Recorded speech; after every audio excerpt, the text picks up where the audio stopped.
this conversation, I think maybe the average Joe is actually a person that just literally like they live their lives. They don't necessarily dedicate themselves to just being a perfect at one thing.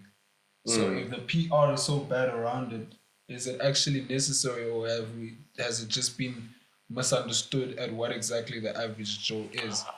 I think we're in this really fucked up era where everybody believes that they have to be extraordinary. Nobody can just live a happy life. Like, I know that, like, for example, if you talk to people from high school and you ask them, hey, so what you doing? And then they say some shit like, oh yeah, no, I'm a teacher at blah, blah, blah. You go, oh fuck, man, it was rough, wasn't it?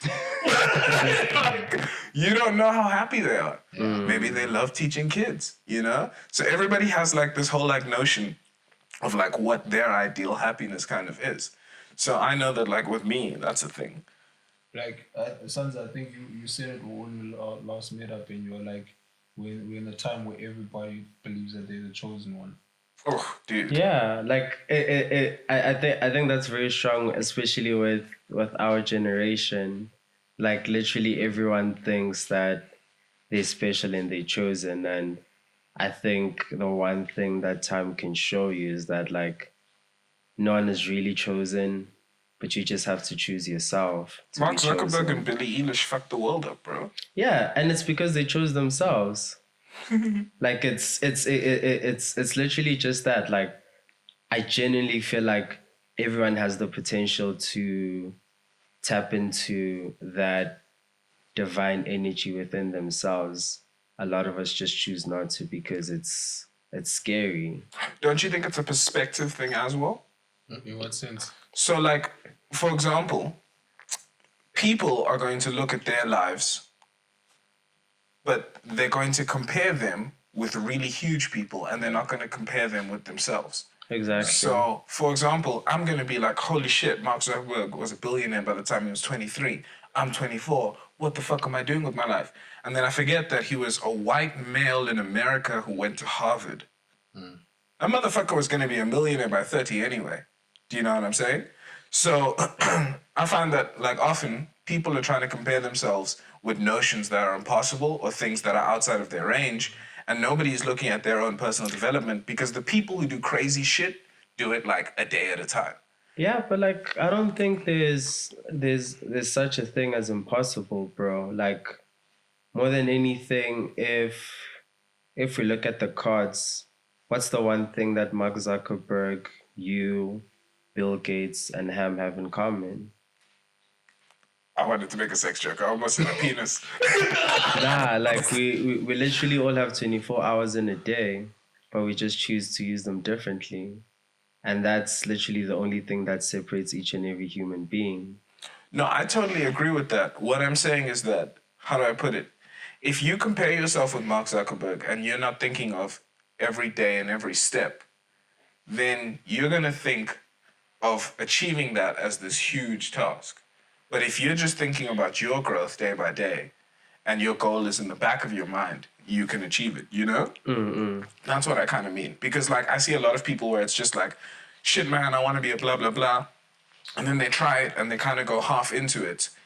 And then they realize how far away their, like, idols are. And then they're just like, nah, I don't want to do it anymore. Yeah, like but, with art in particular. But wouldn't you say that's because of instant gratification? Nigga. Like a lot of people, like they do not want to open themselves up to the idea of the process being delayed. Like you want to be Mark Zuckerberg tomorrow, but you don't want to realize that it took Mark Zuckerberg like 10 years, for example, to get there. And it's essentially like the one misconception that I feel like a lot of people have, because it's literally just like, I see you doing your thing, and in my mind, you literally popped yesterday. Yeah. And by virtue of me following to do that, it's like it needs to happen right now for me. We were talking about that with your brand, actually, because people start looking at like unicorn stuff and they're like, oh shit, man, these guys just popped off. And then I read the timeline thing that you made on Instagram, and it's like, oh, Unicorns has been around for 9 years. Oh shit. Yeah, and like the crazy thing about that timeline is that also when you look at it, you'd see that back in 2013 we did like stuff for Lil Dragon, but like we only saw them wear that stuff like yeah, like last year. Who's Little Dragon? Lil Dragon is an international band. They make like really fire music. Is it that Asian band? Nah, they have The homegirl is Asian. the lead singer is Asian. The homegirl is Asian. Yeah. Okay. Yeah. And like it's essentially just sort of like realizing that like Fuck, I sound like Donald Trump. Isn't that Asian band? sometimes the things that you do now you'll only see the results of it later. And it's like I was listening to TD Jakes the other day, and he was essentially talking about how a lot of people are constantly complaining that God is quiet and God is not talking to them. Mm-hmm. And he essentially sort of like made this analogy like when you put a location on your cell phone and you're on the right path, your navigator doesn't say anything, it keeps quiet. So if God is quiet, then that means that you're on the right path. You just need to keep going because your navigator won't tell you to turn if you're not supposed to turn. It just keeps quiet until you have to turn. And it essentially just goes back to that analogy of like us constantly like wanting answers right now instead of just doing our thing and taking it one day at a time. Because at the end of the day, bro, like the only person you really are competing with yourself is who you were yesterday. Yeah, dude. Yeah. That's very difficult for me personally. I don't know. I get very competitive, man. I get very competitive, and I very much like I create rivals. You know, like you motherfucker, I'm gonna beat your ass. You know, but like I'll remember it over years, and then like I'll find myself 5 years later, like I'm better than you, and then that person doesn't give a fuck. Like, that person is just doing their own shit. But like this thing drove me to make myself better. I think that's like one of the worst facets I have, and I know like in terms of like instant gratification, because of fucking COVID-19. I've had to learn that with myself right now because quarantine makes you realize, or it forces you to think that you are bad at what you do because you're not doing what you do. And you forget the overall landscape of things. So like, you have to kind of like hunker down and be like, I am good at what I do. I am just in a fucked up place. But if I keep pushing, I will be what I want to be. Yeah, but I don't think you ever in a fucked up place though, because like I feel like a lot of the times your environment is what motivates you. Because if you look at like a lot of superheroes, they became superheroes because they were in a fucked up place. Bruce Wayne. Exactly, and also a lot of billionaires. They are like that because they literally had nothing and they decided to themselves that I ain't going back there. And I think it's just that one thing that a lot of us struggle from locally. We feel like we are a product of our environment, but we don't look at our environment and see the opportunities that lay there. Because a lot of the times, like literally when you have nothing, that's literally when you have everything. Because you look at how that's spicy.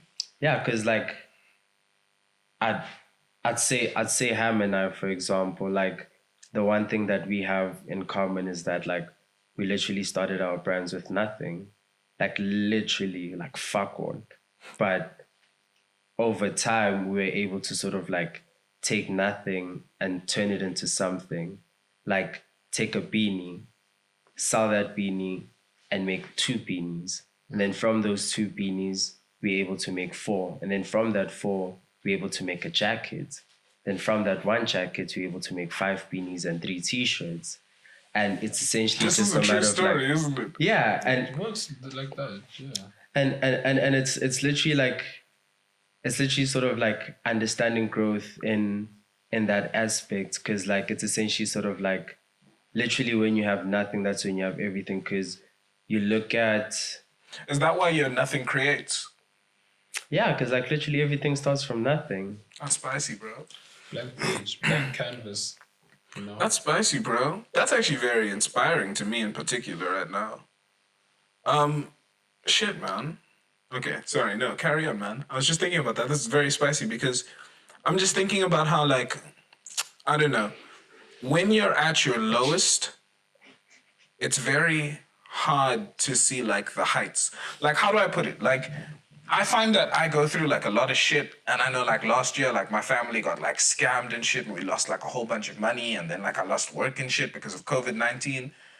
But like something that like my girlfriend was telling me is that the reason why everybody stays by your side is because you keep making a plan and you keep pushing. And I find that like resilience is the one thing that is like the most common in champions. Like I know that like Ham in particular, you look at like you do a lot of study in terms of like great individuals. But I think of like the people who I study, their biggest thing was that they just were determined to work harder than everybody else. And they were determined to just like push their shit. And when everything got really bad, they just like stuck to their guns. So I'm at this really weird phase in my life where, and also you know what it's like to be in your 20s, when you're kind of just like, I have to stick to my guns.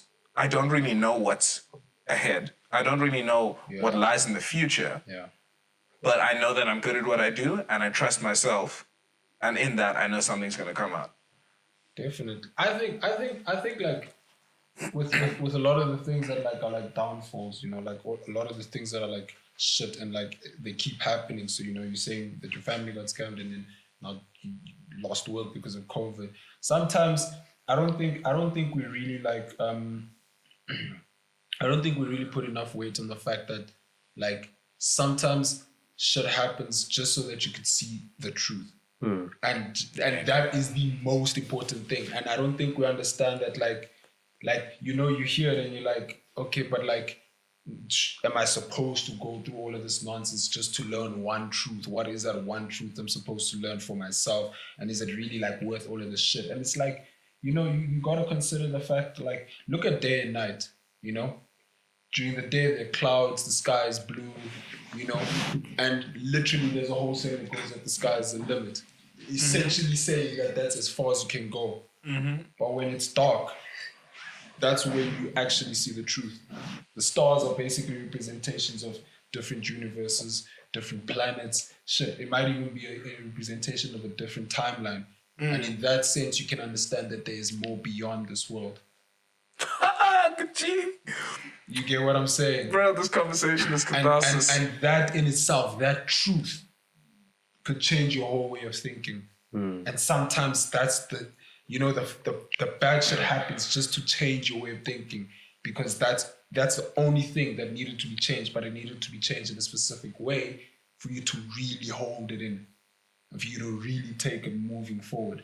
Fuck yeah, man. You know? So I think that's very important. Like it's just understanding that sometimes the shit just happens not because, you know, you're gonna find some girl that's gonna kind of pick you back up, or, you know, you're gonna find yourself in a specific place at a specific time, or no, sometimes it won't be a physical thing that happens. It's literally just gonna be a truth, learning a truth, whether it's about yourself or whether it's about your world or whether the people that are around you.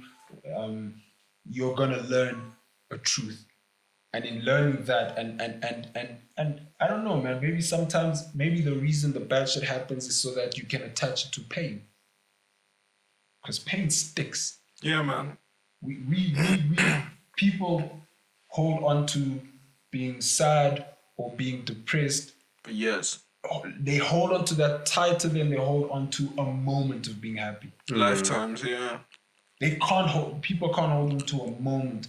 Just a moment of being happy. People will forget their wedding day, but they'll remember that one time you left the cupboard open and, like, you know. And sometimes, and I think that's how life works. Sometimes it or most of the times it needs to be attached to pain, because pain sticks. It's like a pot that you've fucking burnt pop on for the past 9 years. Now when you go get steel wool, it won't come the fuck out.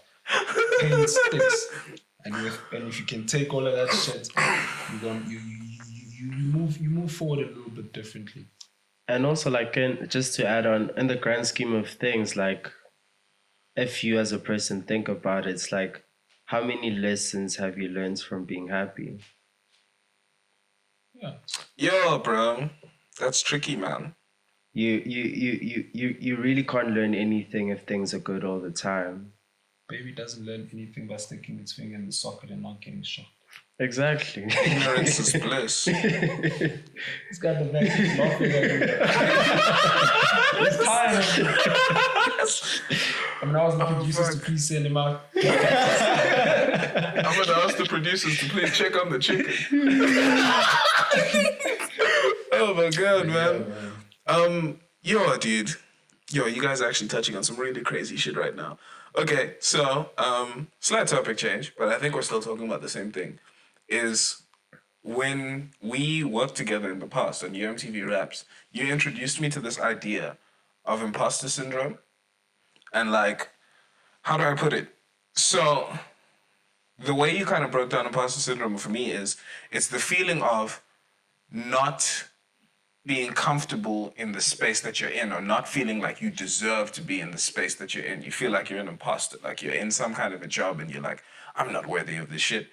And your whole thing was that you kind of explained to me like, dude, fake it till you make it. Because I was always, so we both started working on like a big production, but we were quite young to be in the positions that we were on that production. But I felt young. You know what I'm saying? Like, people could tell that, like, I was a lighty, but nobody could tell that you were as young as you were, because you were just like, fuck it, I'm an art director now. Let's go. I'd just like to know that's because Sanza's a father of 5. Continue. I don't know if you're joking. I really don't know. Oh, fucking way. But if you were a father of 5, you'd be the nigga with the pictures in your wallet. You've never asked to see the pictures, so. Nigga, I don't know if you're fucking with me. You know, if I can comment on it before Sanza does, I've known Sanza since like 2016, right? And like I think like where we kind of got, because we had separate brands, and we kind of like. So we sold in the same store, and like it was a store that he co-owned, and like I think I understood Sanza more when like I remember we went to Tom Mish and I had 2 tickets. I bought one for a friend, and then like I told him I have like another ticket, and he hustled me and he said, listen, I'll pay you 50 rand less if you give me the ticket. And I was like, fuck, I need money. And he said, but I will drive you there and I'll take you home. And I'm like, fuck it. Makes sense. Let's give, and like, you know, we kind of like became like homies from there. But like the one thing I've understood, like I've seen with Sanza, is that like I think he has a good way, like, and this is just my perception of him, I think he's a good way of like embracing shit he doesn't know. There you go. He like very, there you go.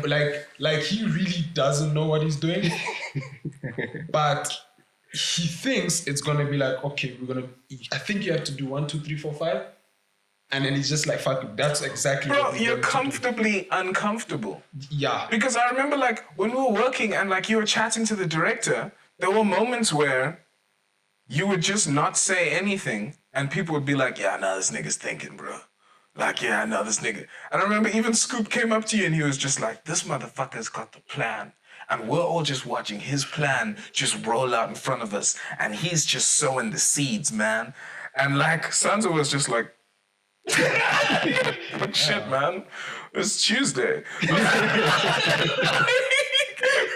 I think you know the whole thing about like the imposter syndrome is, I think that it's constantly here. It's, you know, you're doubting yourself and whatnot, and like, am I doing the right thing, or like, shit, I don't know, I'm not as experienced as these people.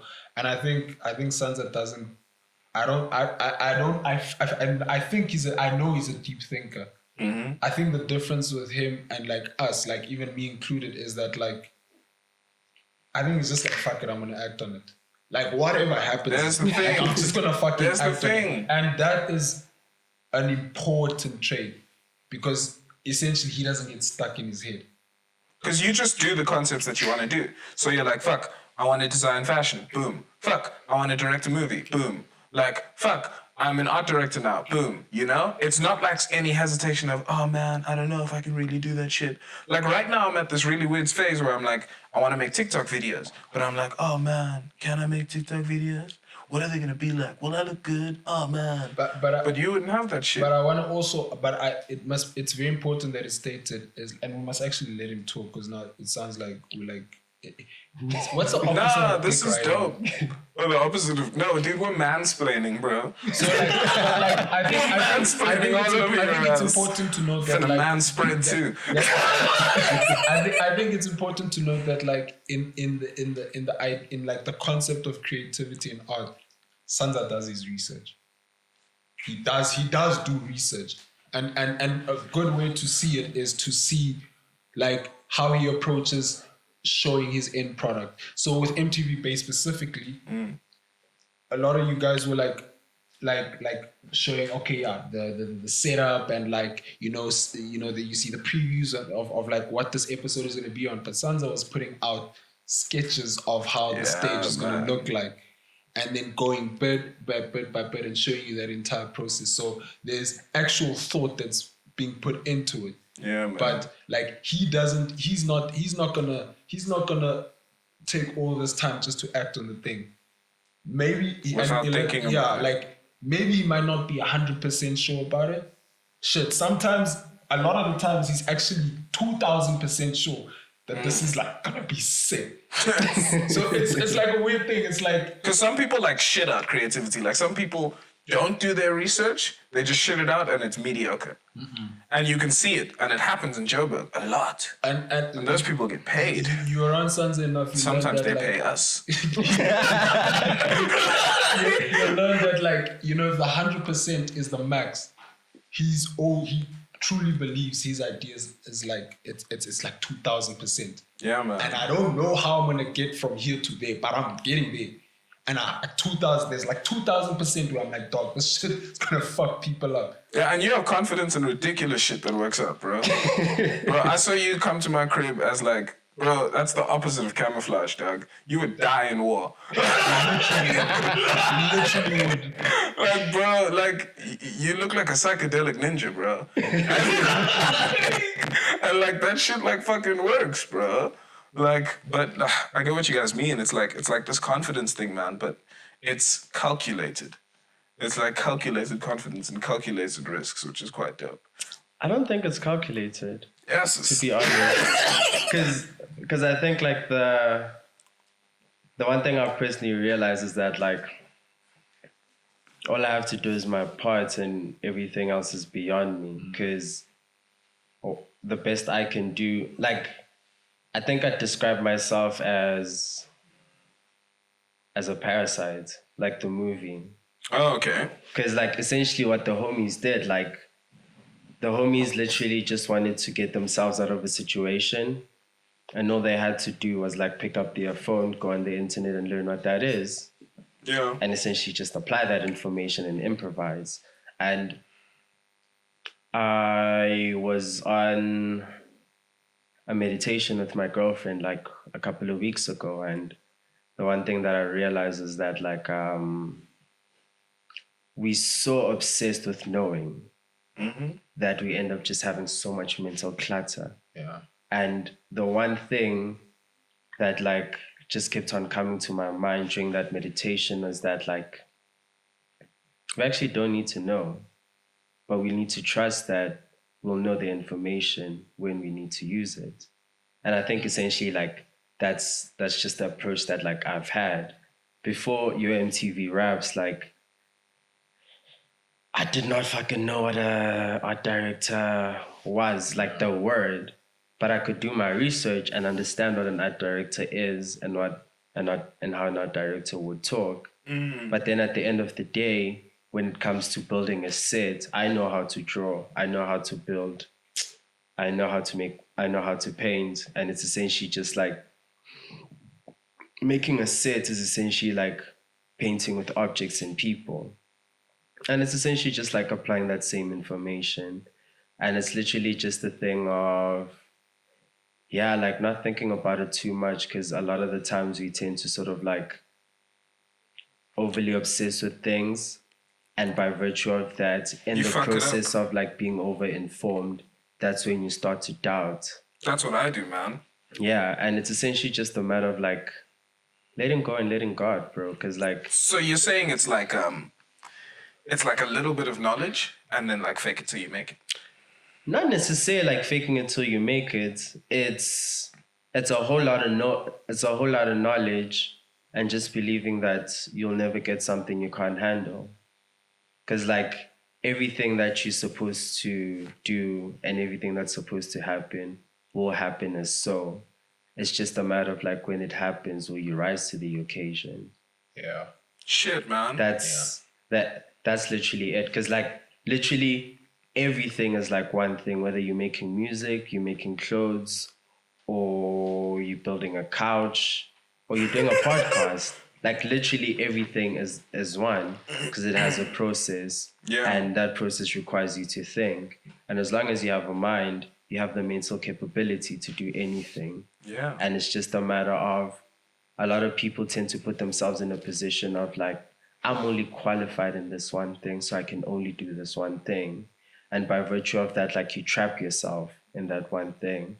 And you don't realize how this one thing can expand into so many other things. Shit, man. And it's essentially literally like just taking it like 1 hour at a time. Because the one thing that I did really best for UMTV Raps was essentially sort of like just apply the artistry knowledge that I knew. Because even when you came into my office, you saw that like I have a big fucking book that literally has like art through the ages. That's why we're homies, because I knew you were smart. Exactly. So I And was it's, walking around the office like, oh fuck, man, there's a lot of retards here. and like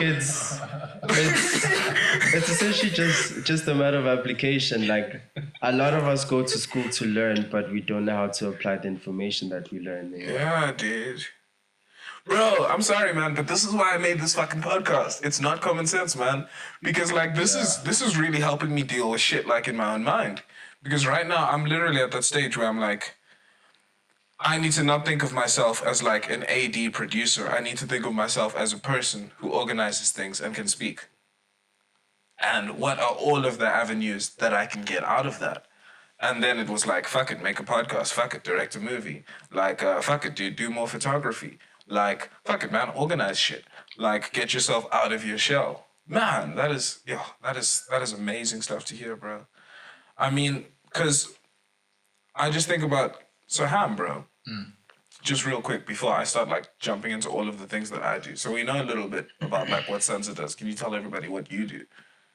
I'm here for the vibes, bro. I came because there were lights and mics, and they said, dog, they got free tea. I said, shit, man, invite me over. I'm coming through. Nah, man. So like, if I had to talk about what I do right now, I just think like the best way I can, like literally specifically right now, I'm just like a fan of creators and what they create. Oh, wow. Like at this very point, I'm just a fan and I'm just soaking in. I've been soaking in for a while.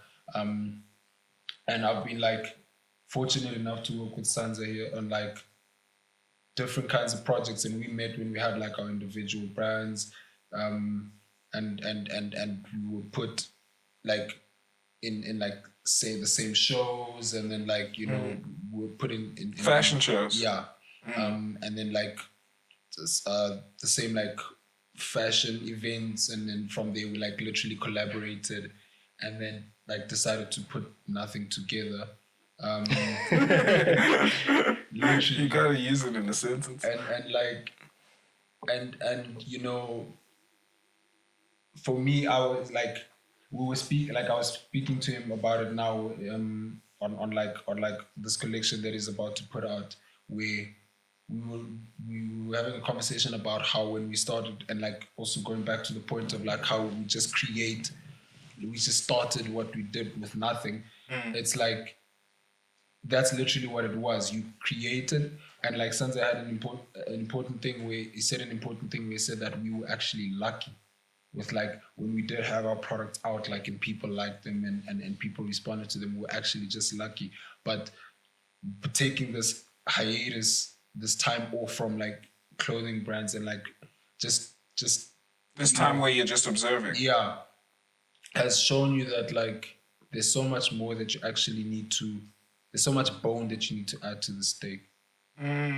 Like there really is so much bone to like really add it to the steak. Like you just really need to like say more, because I think like sometimes we create things and we don't understand that they come from a deeper place.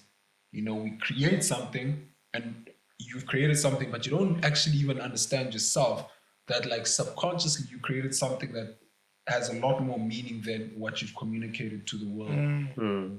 Until you kind of take time away and you look at like what other people have created and you like just try to understand where they were coming from. So it's like I think what That goes into the thing we're talking about as well, of being a martyr.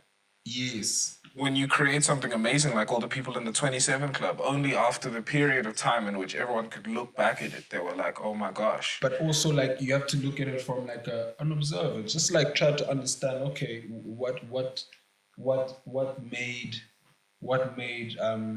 Amy Winehouse make the kind of music that she made, and why was she talking about what she was talking about, and you can and like that's if you're trying to be a singer, and like just understanding where she was coming from, and then you can kind of see like how it all basically formed what she created.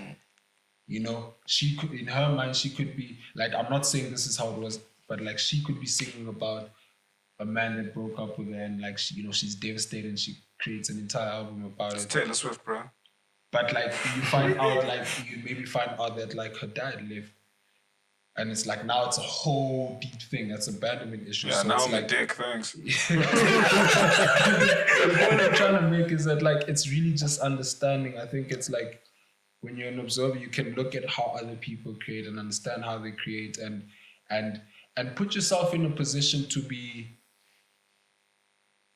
You know, I don't always think that it's a bad thing to be a sheep. True. And Spicy. I don't think you always need to be the shepherd. I don't think it's always a bad thing to be the sheep. Can we talk about that actually? Because I fucking hate like sheep culture and like flock culture, and the fact that to a large degree, like, I don't know, it's like people have like a collective identity now. You know what I'm saying? Yeah, but like I think to add on to what Ham said, I think like being a sheep is what actually makes you a creative genius. Because essentially, like, for you to fully create something honest, you have to be a fan of it. And I think that's one of the things that Ham and I have in common. Like we fucking geeks, bro. Like we literally fan of over like we'd fan of a label on a t-shirt. That's how big of fans we are. And I remember the one thing that like Anthea from the Brit told me that like the other day, she was like, like the one thing that we kind of like have as creators is that separates us from big brands is that we literally our target audience. So if you your own target audience and you're like fanning over all these things, then essentially you are able to sort of like create something that's much more purer. Something that people will want to ingest. Like, and even beyond like people wanting to ingest it, like there's this psychological idea called the collective I. So I, as Sandile, speak for people that have the same dreams of me as me, like they are like-minded as me, have the same aspirations as me, and sort of like would like to follow the same path as me.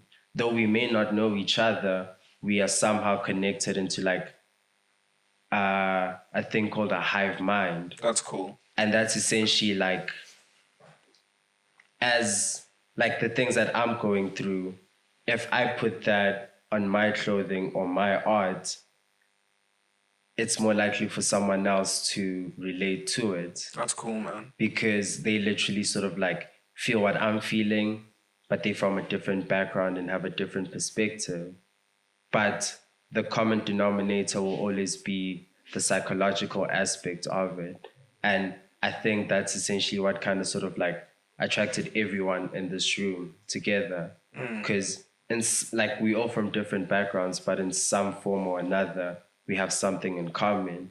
And as long as we human beings will always have something in common, and that sort of like just kind of raises the idea of like sheeps and shepherds, essentially, because like Doesn't it take like some mad maturity to think like that though? Because you're completely separating yourself from the notion of the individual.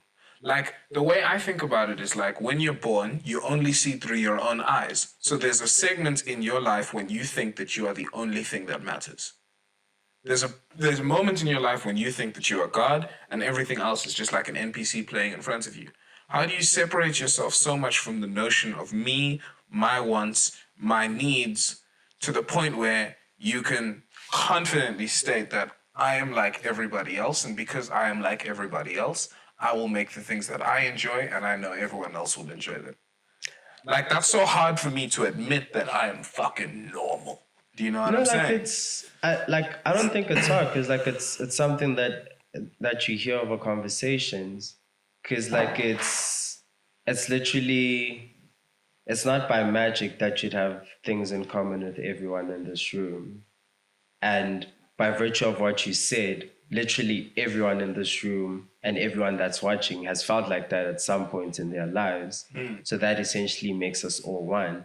There's this episode in Rick and Morty where Morty falls in love with this alien being that goes to different planets and essentially sort of like inhibits everyone's mind. And she is referred to as, Rick falls in love with. her name is Unity. Yeah. And essentially, Unity sort of like starts to become a collective consciousness.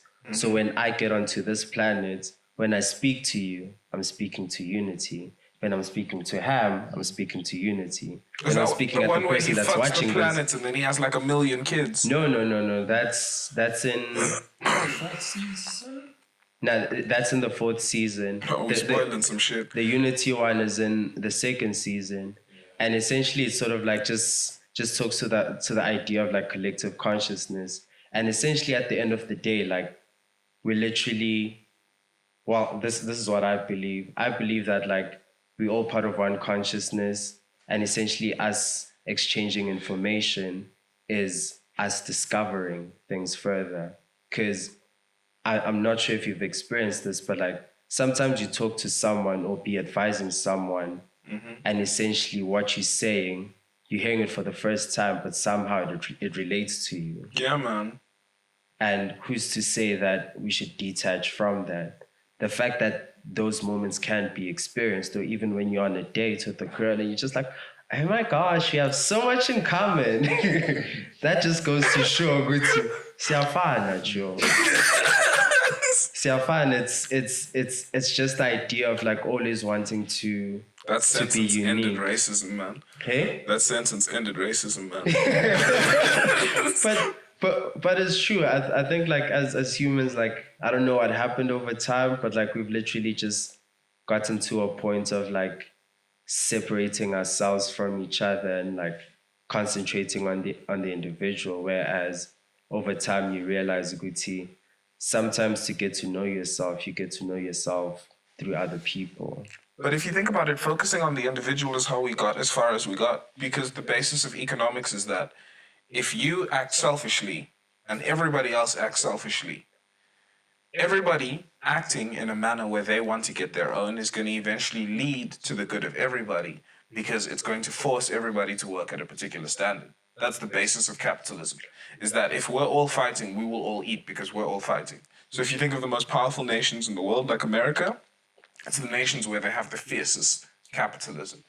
And then socialism is the opposite of that notion, of course. But then historically, and this is very debatable, we've seen that socialism doesn't usually Check, work like out.